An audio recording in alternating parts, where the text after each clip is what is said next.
So now let's talk about the actual kitchen space.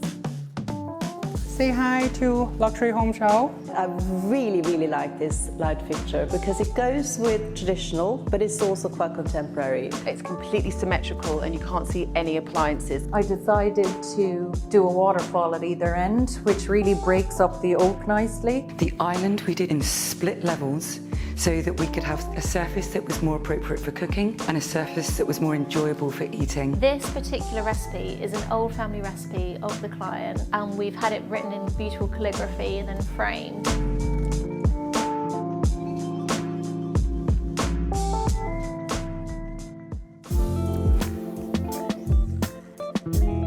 And now into the kitchen area.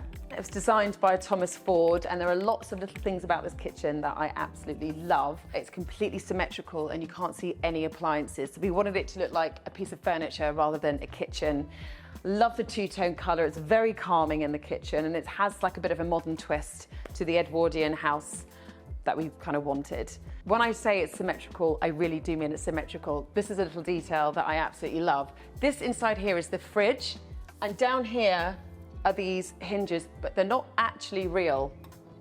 The hinges for the fridge are here. They've been put there so they look identical to the door on the other side, where they actually are real hinges. The 4 lights above the island, they're from Spark and Bell. They're fluted glass, really beautiful light. And we wanted to match the glass here, and inside here is our glasses cupboard with a light behind, so it kind of brightens the kitchen up. We decided to put the Bora hob here because it just means that when we've got our guests here and we're cooking, we can actually talk to them. In our previous flat, we had it on the other side and we were like constantly turning around talking to them. And also it's a great place, you know, to make content. If you're doing a cooking show, it just means that it just works really well, and I can talk to everyone and see everything that's going on, which is wonderful. This worktop is by Simstone, and we've used it everywhere where we can possibly use it. Here and then behind here, the splashback all throughout the sink, and it's been fabricated by Affordable Granite Surrey, and they came in with all their lasers and made sure that it was all cut perfectly. It was very cool. You'll also notice that we haven't got much on the worktops. We didn't want to have kettles or toasters shown because we just wanted it to be quite simple. So this is a cooker tap, and this is where we have our hot water, sparkling water, normal water, and filtered water. It does everything. This butler sink is from Shores of Darwin. It's literally 1 metre long, and it has 2 separate parts to it. And again, it just kind of really fits in with the Edwardian feel of the kitchen. So you'll notice as well that our kitchen goes all the way to the ceiling, which is the top tip. If you want your kitchen to feel like you have higher ceilings, take them all the way to the ceiling, and it just means that you haven't got that kind of empty space between your cabinets and the ceiling that just collects dust and grease. We don't ever use those cupboards really, but it looks nice and it makes it feel like this is more area and larger than it is.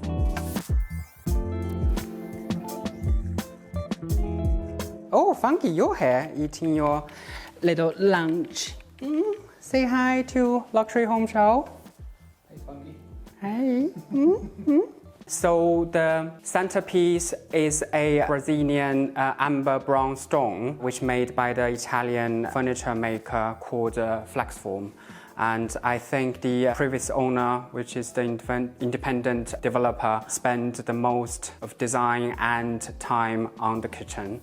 So all appliances are built in within the kitchen by Vizuk, including a oven, steam oven, and a flash induction hob.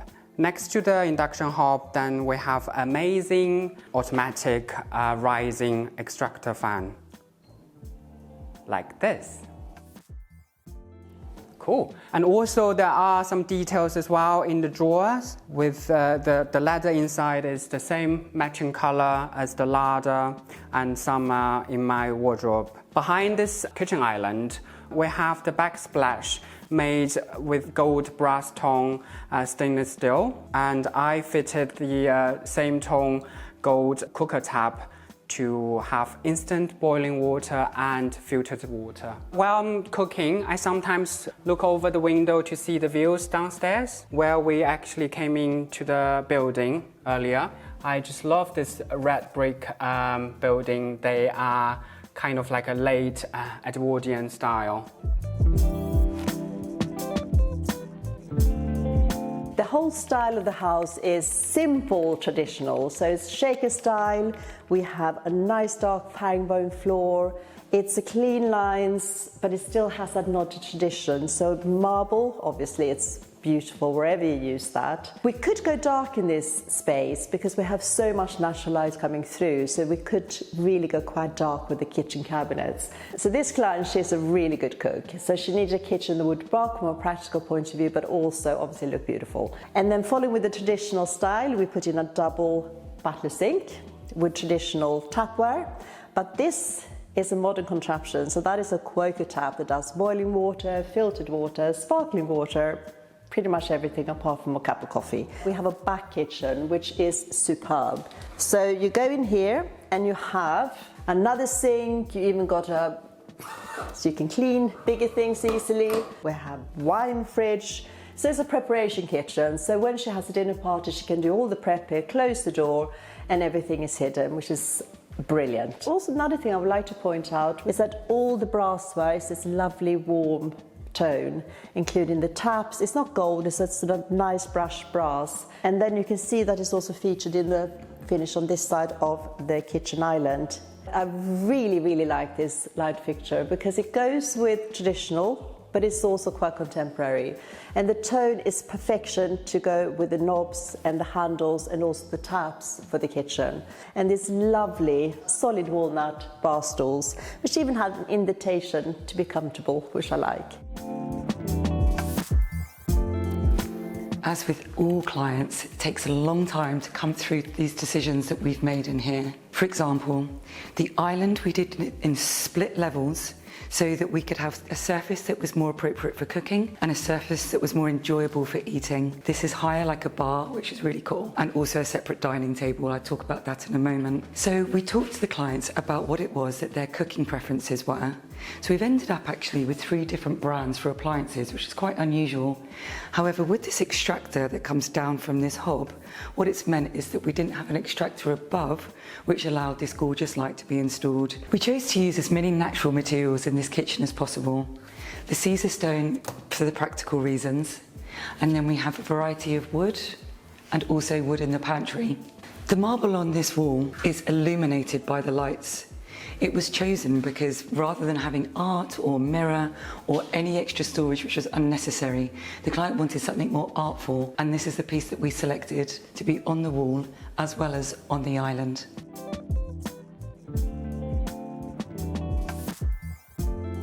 Over here, I decided on a really big island, but I decided to keep any services off the island because I wanted it to feel really conversational and like a place we could prep food, but also have it quite clear. Because it's such a long island, I actually had to create a join in the center of the marble because I did decide on natural marble for the worktop. So I chose Calacatta Gold, but what I had to do was book match it in the center here. But that doesn't bother me too much because I really wanted that elongated island. The other really nice thing about the worktop detail is on the end of the oak over here, I decided to do a waterfall at either end, which really breaks up the oak nicely.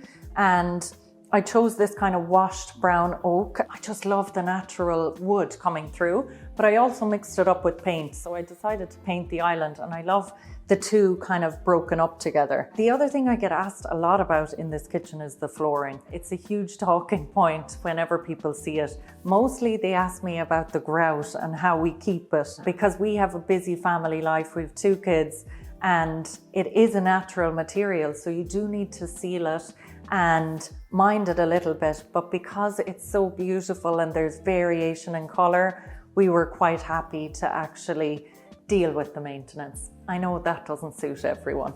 The other thing over here is just a nice raised shelf, and I just love the marble as the backsplash. Thanks, Baxter. As I was saying, with the shelf, I love this chunky shelf detail, and what I had to do to get this chunkier shelf is miter the edges of the stum to make it look really nice and thick. And what I did was the full backsplash in that lovely Calacatta gold marble because I love all of this gold veining. To me, it feels like a piece of art in the kitchen. The other thing I love about this kitchen, and we drink a lot of tea at night, is the hot water tap. It's just so handy. We don't have to have a kettle on the worktop, and it just allows us to hide all of those appliances. We wanted to have an eye level oven, but I didn't want to see it as like the main focal point of the room. So what we did was we did a little pocket door, and our oven and our microwave are in here. And I love that when they're not in use, I can just close it again and it's all nice and clean.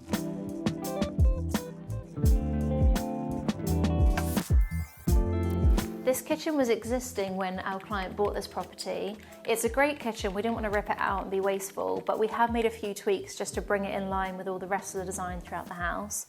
One of the main changes we made here was this splashback previously was a contrasting stone. Now the worktop's quite a unique colour combination and the splashback wasn't the same, so it kind of clashed. But we ripped that out and replaced it with an antique mirror, and that works really well at bouncing more light and making it feel even more spacious. Down on the floor, we've added a little runner rug, which I love to do in a kitchen because it just adds a bit of softness. This is an indoor-outdoor rug, so if you do spill anything on it, you can just take it outside and give it a little jet wash and it will clean up. And then above the island, there was no light fixtures, so we added these fixtures from Porta Romana, which I really like, and it picks out some of the colour scheme that we've got going on in the upholstery. So this is really fun touch, and this is, I feel like, part of our job as the interior designer is to get to know our clients really well and bring their personality into the property. This particular recipe is an old family recipe of the client, and we've had it written in beautiful calligraphy and then framed, and it's just a nice touch that even though we've designed their whole home, it's clearly all about them. It's got little mementos and, you know, recipes that are from their family, so it feels instantly like a home. And what's the recipe for? Pound cake. Do you know what? I haven't actually read it. I've been too busy furnishing the whole house, but let's have a look. It sounds delicious. I think we need to photograph it and try it. Over on the rear of this floor, you have the dining area.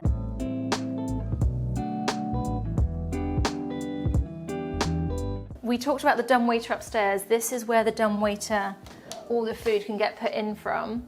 How great is that? Can you imagine having a party and the food just magically arrives? For the scale of this property, it's a relatively small dining area, and this is the only dining area they've got.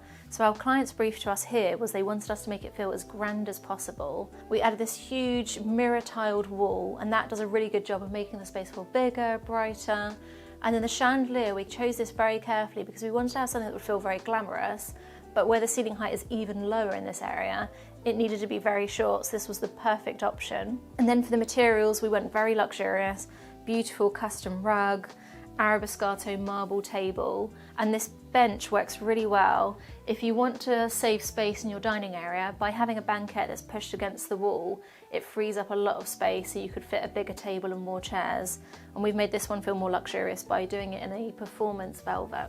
Over on this side of the dining area, we've got a second dining table, which is really unusual. They wanted to have a separate dining space for the children that they might use for breakfast and lunch.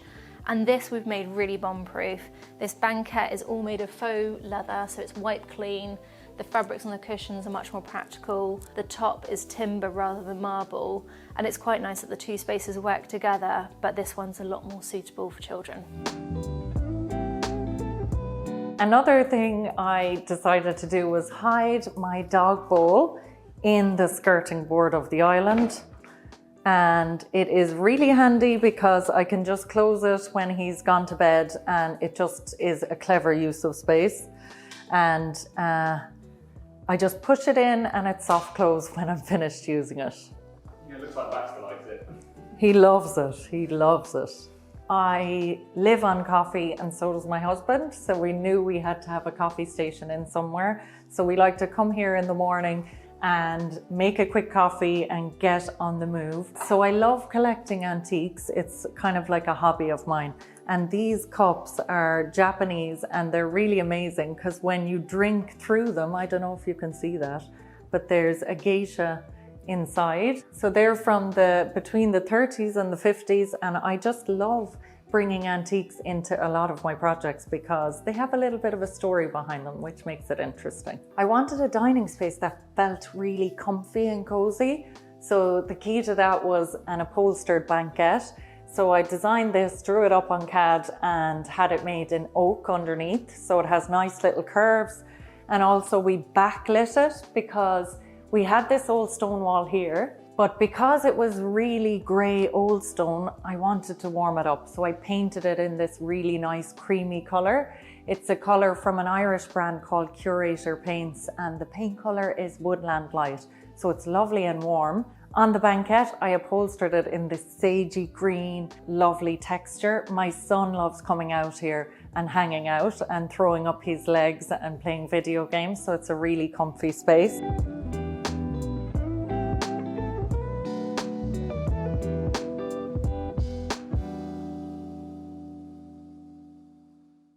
Hello Luxury Home Show, my name is Geri from Geri Designs and welcome to my home in Ireland. Come on in and take a look.